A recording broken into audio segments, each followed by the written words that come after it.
सपनों की उड़ान।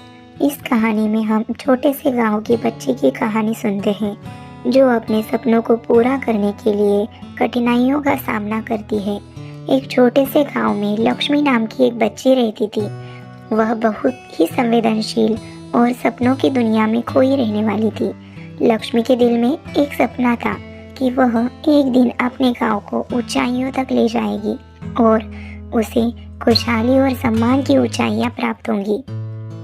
लक्ष्मी के पास गरीबी के कारण कई कठिनाइयां थी। उसके परिवार को रोजगार की कमी थी और उन्हें बुनियादी आवश्यकताओं को पूरा करने के लिए संघर्ष करना पड़ता था। लेकिन लक्ष्मी नहीं हारी। वह हमेशा सपनों के पीछे लगी रहती थी। उसका पहला कदम उसने शिक्षा में आगे बढ़ाकर उठाया।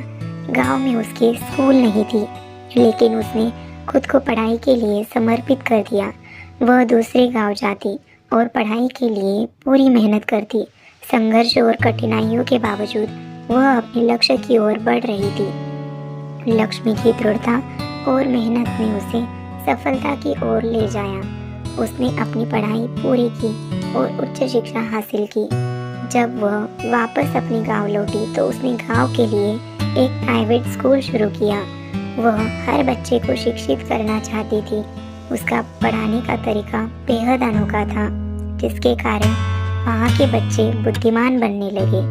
लक्ष्मी के संघर्ष और प्रगति की कथा गांव के लोगों को प्रेरित करने लगी। वह उनकी आदर्श बन गई और उन्होंने भी अपने सपनों की पूर्ति के लिए मेहनत करना शुरू कर दिया।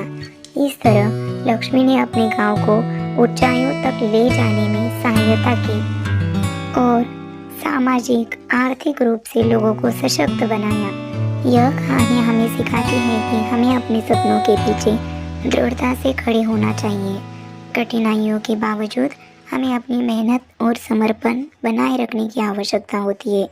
जब हम अपने सपनों के प्रति विश्वास रखते हैं और मेहनत करते हैं तो हम आपातकाल में भी सफलता की ओर बढ़ सकते हैं। धन्यवाद।